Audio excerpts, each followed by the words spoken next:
இப்போ நீங்கள் நடைப்பயிற்சி செய்கிறீங்க காலையில், அப்போது உடற்பயிற்சி செய்கிறீங்க, ஓட்டப்பயிற்சி ஏதாவது செய்யும்போது அதிகம் பேசக்கூடாது.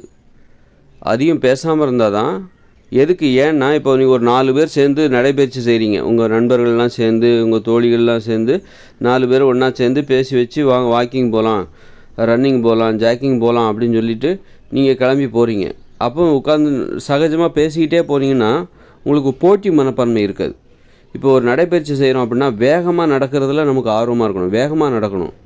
நடப்பதில் முதல்ல நமக்கு ஆர்வம் வரணும். வேகமாக நடக்கணும். போட்டி போட்டு நடக்கணும். அப்போ போட்டி மனப்பான்மை தேவை. போட்டி போடுறவங்க ரொம்ப சர்வசாதாரணமாக பேசிக்கிட்டே இருந்தாங்கன்னாக்கா போட்டி போடுகிற மனப்பான்மை குறைஞ்சிரும். விட்டு கொடுக்குற மனப்பான்மை வந்துடும்.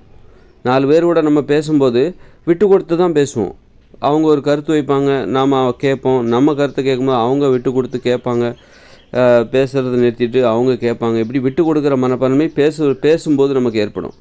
அப்போ நீங்கள் நடைப்பயிற்சி செய்துக்கிட்டே, உடற்பயிற்சி செய்து கொண்டே, ஓட்டப்பயிற்சி செய்து கொண்டே நீங்கள் சகஜமாக 4 பேரோட உங்கள் நண்பர்களோட பேசிக்கிட்டே, நீங்கள் உங்கள் தோழிகளோட ஒரு பேசிக்கிட்டே நீங்கள் போகிறீங்கன்னு வச்சுக்க. பேசிக்கிட்டே உடற்பயிற்சி செய்கிறீங்க, பேசிக்கிட்டே சகஜமாக பேசிக்கிட்டே நடைப்பயிற்சி, ஓட்டப்பயிற்சி, ஜாக்கிங்லாம் போகிறீங்க அப்படின்னா உங்களுக்கு அந்த விட்டு கொடுக்குற மனப்பான்மை வந்துடும். ஒரு போட்டி மனப்பான்மை வராது. போட்டி மனப்பான்மை தான் நமக்கு அங்கே தேவை. ஏன்னா நடைப்பயிற்சி செய்கிறது ரொம்ப கஷ்டம். நடைப்பயிற்சிங்கிறது சாதாரண விஷயம் கிடையாது. நடைப்பயிற்சி, ஓட்டப்பயிற்சி, உடற்பயிற்சிலாம் ரொம்ப கஷ்டமான விஷயம். அப்படி இருக்கும்போது அந்த விஷயத்துக்கு தான் முக்கியத்துவம் கொடுக்கணும். அந்த விஷயத்துக்கு தகுந்த மாதிரி நம்ம பேசுகிறதே விட்டு கொடுத்துடணும். சகஜமாக பேசுகிறதே அந்த நேரத்தில் நம்ம பேசக்கூடாது. சும்மா சினிமா பற்றி பேசுகிறது, அதை பற்றி பேசுகிறது, அப்படி பேசாமல் அமைதியாக ரொம்ப அளவாக பேசிக்கணும். அப்போ தான் ஒரு போட்டி மனப்பான்மை வரும். வேகமாக உடற்பயிற்சி செய்வோம், வேகமாக நடைப்பயிற்சி செய்வோம், வேகமாக ஓட்டப்பயிற்சி செய்வோம். அப்போ தான் அந்த வேகமாக நடக்க ஆரம்பிப்போம். நமக்கு தேவை அந்த நடக்கிறது, ஓடுறது. அதனால் உடம்புக்கு நமக்கு நன்மை கிடைக்கும்.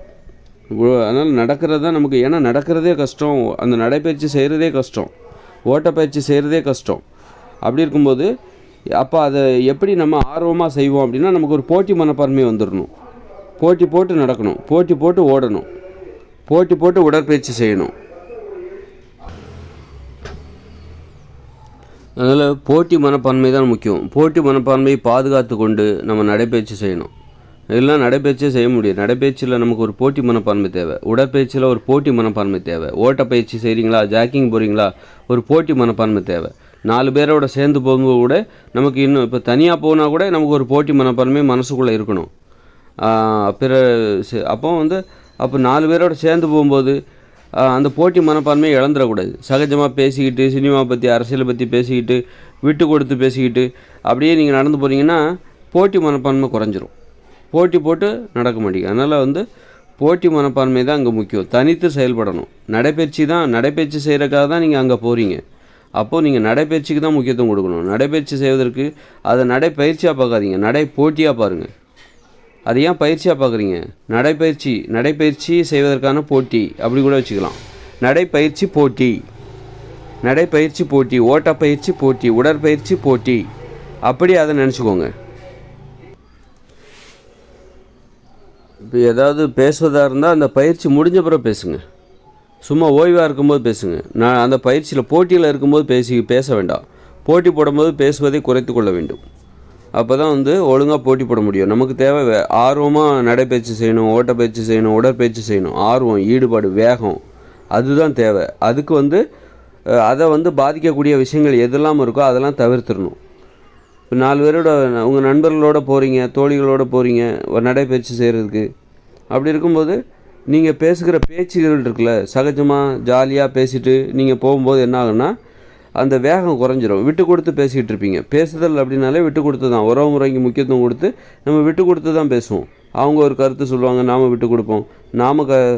நாம் ஒரு கருத்து சொல்லும்போது அவங்க விட்டு கொடுத்து கேட்பாங்க, ஆமாம் அப்படின்னு சொல்லி. அப்போ அது அப்படியே என்ன ஆகும் அப்படின்னா போட்டி மனப்பான்மையை தகர்த்து விடும். ஏன்னா உடற்பயிற்சி செய்வதற்கோ, ஓட்டப்பயிற்சி, நடைப்பயிற்சி செய்வதற்கோ உங்களுக்கு தேவை போட்டி மனப்பான்மை. அது ஒரு போட்டி தான். அந்த மனப்பான்மையை இழந்துட்டிங்கன்னா நீங்கள் என்ன தான் 10 வருஷம் நடந்தாலும் சரி உங்களுக்கு உடல் எடை குறையவும் செய்யாது, உடலில் எந்த மாற்றமும் ஏற்படாது. அதனால் எப்போவுமே நடைப்பயிற்சி செய்யும்போது பேசக்கூடாது என்பதை மனதில் வைத்து கொள்ளுங்கள். பேசவே கூடாது. நடைப்பயிற்சி ஆரம்பிக்கும் போதும் சரி, முடிகிற வரைக்கும் பேசவே கூடாது. சேர்ந்து நடக்கணும் அப்படின்னு நினைக்காதீங்க. சேர்ந்து 4 பேர் போகிறீங்கன்னா சேர்ந்து நடக்கணும். அதில் யார், அது ஒரு போட்டி, அதில் யார் முன்னாடி போகிறாங்க யார் பின்னாடி வராங்க அதை தெரிஞ்சுக்கணும். நீ முதல்ல பேசணுன்னா தனியாக உட்காந்து பேசிக்கோங்க. பேசணுமா உட்காந்து தனியாக உட்காந்து நீங்கள் பேசிக்கோங்க. போட்டி நடக்கும்போது யாராவது பேசுவாங்களா? ஒரு ஓட்ட போட்டி நடக்குது அப்படின்னா அப்போ வந்து ஒரு கூட்டமாக ஒரு குழுவாக இருந்து ஒரு போட்டி போடுறாங்கன்னா அந்த போட்டி போடுறதுக்கு அவங்க பேசிக்க வேண்டிய அவசியம். இது தனிநபர் போட்டி. நடைப்பயிற்சி, உடற்பயிற்சி, ஓட்டப்பயிற்சிலாங்கிற ஒரு தனிநபர் போட்டி. அப்படி இருக்கும்போது பேசாமல் இருக்கணும். பேசாமல் நீங்கள் அந்த பயிற்சியை செய்யணும். அப்போ தான் உங்களுக்கு வேகம் வரும், ஈடுபாடு வரும், சோர்வு இல்லாமல் நீங்கள் நடப்பீங்க, வேகம் வரும் உடம்புல. இல்லாமல் நீங்கள் பேசிக்கிட்டே நடந்தீங்கன்னா உங்களுக்கு தாழ்வு மனப்பான்மை தான் வரும். உங்களால் வந்து நடக்கிறதுக்கே ரொம்ப சிரமமாக இருக்கும். ஓடுறதுக்கு சிரமமாக இருக்கும். உடல் எடையில் எந்த மாற்றமும் ஏற்படாது. உடல் எடை குறையவே செய்யாது. உடல்லையும் எந்த மாற்றமும் ஏற்படாது. அதனால் வந்து என்றைக்குமே ஒரு முக்கியமான விதிமுறை, நடைப்பயிற்சி செய்யும்போது, ஓட்டப்பயிற்சி செய்யும்போது சேர்ந்து நடக்கணும்னு நினைக்காதீங்க. ஒன்றா நடக்கணும், ஒன்றா நடந்துட்டு ஒன்றா வரணும் அப்படின்னு நினைக்காதீங்க. அது ஒரு போட்டி. போட்டியில் வெற்றி தோல்வி உண்டு. 4 பேர் நடைப்பயிற்சி செய்கிறீங்கன்னா அதில் யார் வந்து ஃபஸ்ட்டு வரா, செகண்ட் வரா, தேர்டு வரா, இன்றைக்கி இவர் ஃபஸ்ட்டு வந்தார், இன்றைக்கி ஏன் இவர் வந்து செகண்ட் வந்தார், அன்னைக்கு அவர் ஃபஸ்ட்டு வந்தார், இன்றைக்கி ஏன் அவர் கடைசியில் வந்தார், அப்போ அன்னைக்கு கடைசியில் வந்தவர் இன்றைக்கி ஏன் 2வது வந்தார், இல்லை அன்னைக்கு வந்து கடைசியில் வந்தவர் இன்றைக்கி எப்படி அவரால் ஃபஸ்ட்டில் வர முடிஞ்சுது. இந்த மாதிரி விஷயங்கள் தான் நமக்கு அங்கே கேள்விகளாக வர வேண்டும். அதனால் அது ஒரு போட்டி. நம்மளும் ஜெயிக்கணும், நம்மளும் வேகமாக நடக்கணும். ஏன் நம்மளால் வேகமாக நடக்க முடியல? நம்ம உடல் எடை அதிகமாக இருக்குது, அதனால தான் அவரை போல் நம்மளால் வேகமாக நடக்க முடியல. அவர் உடல் எடை ஒல்லியாக இருக்கார், அதனால தான் அவரால் முடியுது அப்படின்னு சொல்லிட்டு நம்ம அது மாதிரியான கேள்விகள் தான், அது போன்ற ஒரு அனுபவங்கள் தான் ஒரு நடைப்பயிற்சி செய்யும்போது, ஓட்டப்பயிற்சி செய்யும்போது, உடற்பயிற்சி செய்யும்போது நமக்கு ஏற்பட வேண்டும். அதனால் என்றைக்குமே ஒரு விதிமுறையை புரிஞ்சுக்கோங்க. நடைப்பயிற்சி, ஓட்டப்பயிற்சி, உடற்பயிற்சி இதை பண்ணும்போது பேசுவதை தவிர்த்து விடுங்கள், அல்லது மிக மிக குறைவாக பேசுங்கள். அதாவது அதுவும் அந்த பயிற்சிக்கு பொருத்தமாக தான் பேசணும். அந்த பயிற்சி எடுப்பதற்கு உதவி செய்கிற மாதிரி தான் பேசணுமே தவிர ரொம்ப குறைவாக பேசிட்டு அப்போ தான் அந்த போட்டி போடுகிற ஒரு மனப்பான்மை நமக்கு கிடைக்கும். அதுக்கப்புறம் சேர்ந்து நடக்கணும்னு நினைக்காதீங்க. சேர்ந்து ஒரே மாதிரி நடந்து ஒரே மாதிரி ஓடுறது அப்படிலாம் இல்லாமல் நீங்கள் அது ஒரு போட்டி. அப்போ அதில் யார் ஜெயிக்கிறது, வெற்றி தோல்வி அதில் இருக்குது.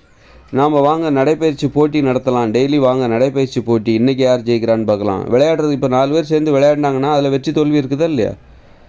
4 பேர் 10 பேர் சேர்ந்து விளையாடுறாங்க டெய்லி. அப்போ அதில் யார் ஜெயிக்கிறாங்க தோக்குறாங்க அப்படிங்கிற அந்த இது அங்கே இருக்குதில்ல. அதே மாதிரி தான் நடைப்பயிற்சியும் ஓட்டப்பயிற்சியும் உடற்பயிற்சியும் அது ஒரு போட்டி. அப்போ ஒரு போட்டி மனப்பான்மை இருந்தால் மட்டும்தான் நீங்கள் அந்த பயிற்சியை ஆர்வத்தோடையும் வேகத்தோடையும் ஈடுபாட்டோடையும் செய்ய முடியும், தொடர்ந்து செய்ய முடியும். அதனால் உங்களுக்கு நன்மையும் ஏற்படும். உடல் எடை குறையும், உடல் உறுதியாகும், உடல் ஆரோக்கியமாகும். அதனால் உங்களுக்கு நன்மை அப்போ தான் ஏற்படும். பேசிக்கிட்டே போகிறதுங்கிறது வந்து அது ஒரு மூட நம்பிக்கை, தவறான ஒரு நடைமுறை. பேசிக்கிட்டே உடற்பயிற்சி செய்கிறது, பேசிக்கிட்டே நடைப்பயிற்சி ஓட்டப்பயிற்சி செய்கிறது, இதெல்லாம் தவறான ஒரு வழக்கம். அது ஒரு போட்டிங்கிறத மனசில் வச்சுக்கோங்க. அது நாம் போட்டி தான் போடுறோம். சேர்ந்து நடந்து சேர்ந்து ஒன்றா நடந்துட்டு போய் அரசியலை பற்றி பேசுகிறது வந்து அரசியல் சினிமா பற்றியோ பேசிட்டு அது வந்து சும்மா ஒரு பொழுதுபோக்கு. அது வந்து ஒரு நடைப்பயிற்சி கிடையாது, அது ஒரு பொழுதுபோக்கு. காலங்காத்தாலே பொழுத போக்குறாங்க, ஜாலியாக உட்காந்து பொழுத போக்குறாங்களே தவிர அது வேறு ஒன்றும் கிடையாது.